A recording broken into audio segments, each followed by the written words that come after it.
विश्व गुरु भगवान बुद्ध के संबंध में कुछ अनसुनी बातें हैं जो आइए इस प्रकार है। यह संजोग है या कि प्लानिंग कि वैशाख पूर्णिमा के दिन बुद्ध का जन्म नेपाल के लुम्बिनी वन में ईसा पूर्व 563 को हुआ।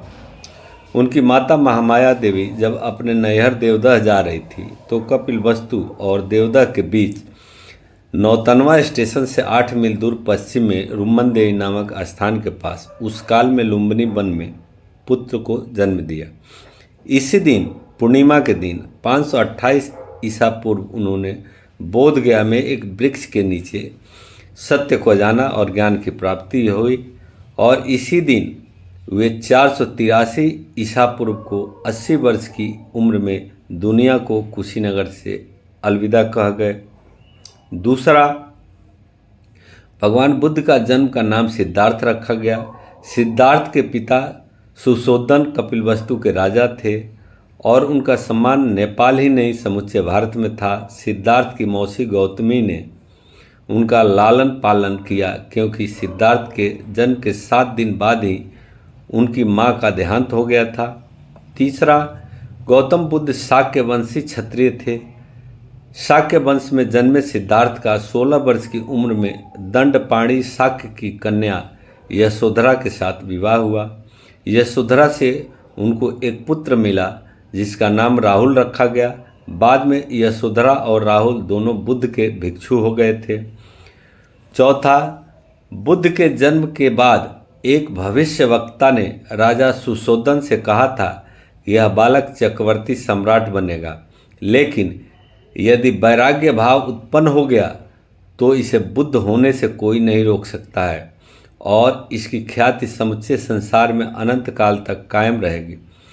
राजा सुशोधन सिद्धार्थ को चक्रवर्ती सम्राट बनते देखना चाहते थे, इसलिए उन्होंने सिद्धार्थ के आसपास भोग विलास का भरपूर प्रबंध कर दिया ताकि किसी भी प्रकार से वैराग्य उत्पन्न न हो। बस यही गलती सुशोधन ने कर दी और सिद्धार्थ के मन में वैराग्य उत्पन्न हो गया।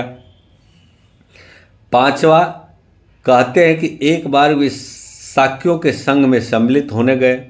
वहाँ उनका वैचारिक मतभेद हो गया।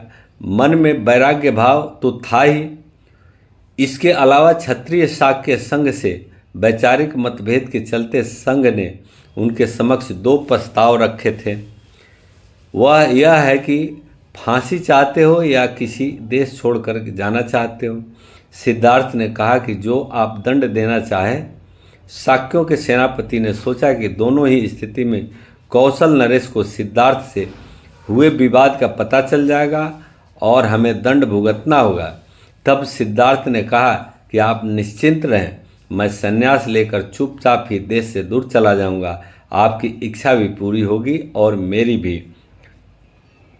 आधी रात को सिद्धार्थ अपना महल त्याग कर 30 योजन दूर गोरखपुर के पास अमोना नदी के तट पर जा पहुँचे।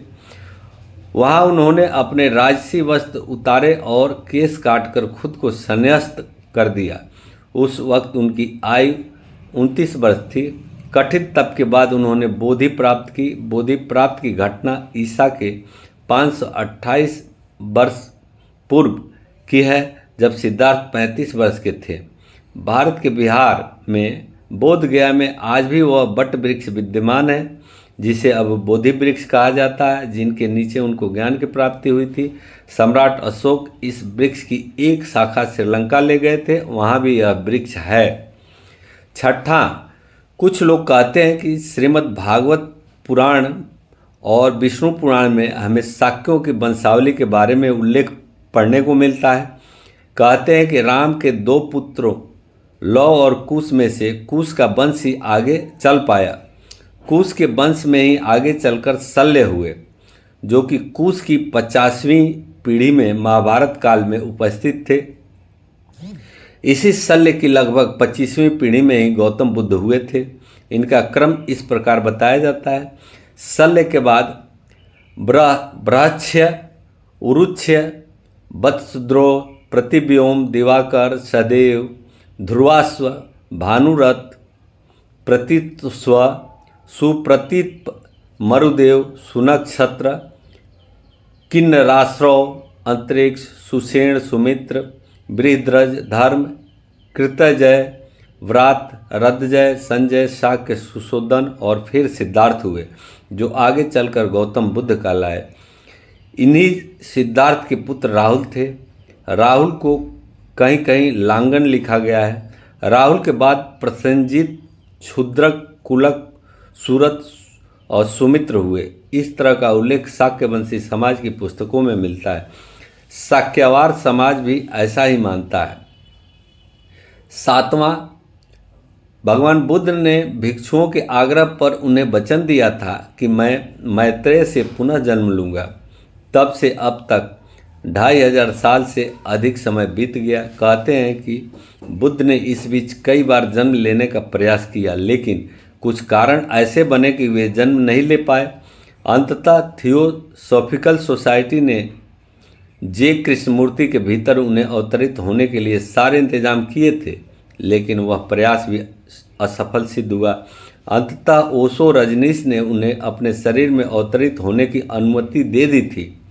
उस दौरान जोरबा दी बुद्धा नाम से प्रवचन माला ओशो के कही देह छोड़ने के पूर्व बुद्ध के अंतिम वचन थे, अपदीपो भव, सम्मा सती, अपने दीप खुद बनो, स्मरण करो कि तुम भी एक बुद्ध हो।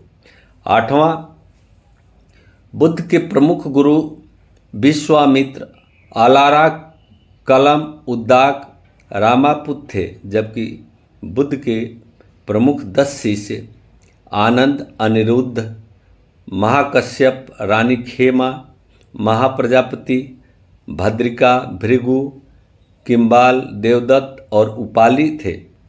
दूसरी ओर बौद्ध धर्म के प्रचारकों में प्रमुख रूप से अंगुलीमाल, मिलिंद, सम्राट अशोक, वेनसांग, फाहियान, ईशिंग, हेजो, बोधिसत्व या बोधिधर्मा, विमल मित्र, बैदा, उपगुप्त, वज्रबोधि, अश्वघोष, नागार्जुन, चंद्रकीर्ति, मैत्रेयनाथ, आर्य असंग, वसुबंधु, स्थिरमती, दिग्नाग, धर्मकीर्ति, शांत रक्षित, कमलशील, सौतांत्रिक, अम्रपाली, संघमित्रा आदि नाम लिया जाता है।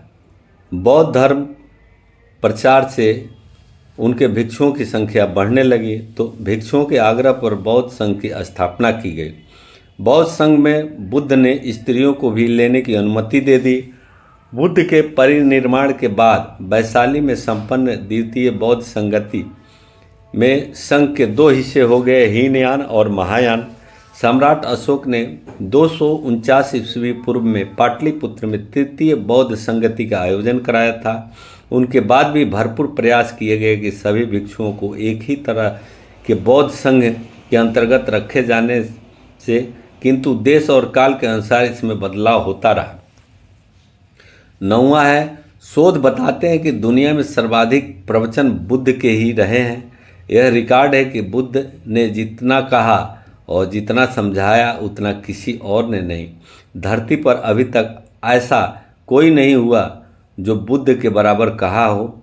सैकड़ों ग्रंथ हैं जो उनके प्रवचनों से भरे पड़े हैं और आश्चर्य है कि उनमें कहीं भी दोहराव नहीं है। 35 की उम्र के बाद बुद्ध ने जीवन के प्रत्येक विषय और धर्म के प्रत्येक रहस्य पर जो कुछ भी कहा वह त्रिपिटक में संकलित है।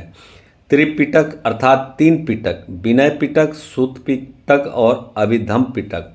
सूत पिटक के खुद्दक निकाय के एक अंश धम्म पद को पढ़ने का ज़्यादा प्रचलन है। इसके अलावा बौद्ध जातक कथाएं विश्व प्रसिद्ध हैं, जिनके आधार पर ही ईसप की कथाएं निर्मित हुई। 10वां, पश्चिम के बुद्धिजीवी और वैज्ञानिकों बुद्ध और योग को पिछले कुछ वर्षों से बहुत ही गंभीरता से ले रहे हैं। चीन, जापान, श्रीलंका और भारत सहित दुनिया के अनेक बौद्ध राष्ट्रों के बौद्ध मठों में पश्चिम जगत की तादाद बढ़ी है। सभी अब यह जानने लगे हैं कि पश्चिमी धर्मों में जो बातें हैं वे बौद्ध धर्म से ही ली गई है, क्योंकि बौद्ध धर्म ईसा मसीह से 500 साल पूर्व पूरे विश्व में फैल चुका था। दुनिया का ऐसा कोई हिस्सा नहीं बचा था जहां बौद्ध भिक्षुओं के कदम न पड़े हों। दुनिया भर हर इलाके से खुदाई में भगवान बुद्ध की प्रतिमा निकलती है। दुनिया के सर्वाधिक प्रतिमाओं का रिकॉर्ड भी बुद्ध के नाम दर्ज है। बुद्ध परस्ती शब्द की उत्पत्ति ही बुद्ध शब्द से हुई है। बुद्ध के ध्यान और ज्ञान पर बहुत से मुल्कों में शोध जारी है। जो कुछ हमें भोगना पड़ता है वह हमारे ही किए का फल है। यह उक्ति गौतम बुद्ध की है। अच्छा लगे तो कृपया लाइक, शेयर और सब्सक्राइब कीजिए।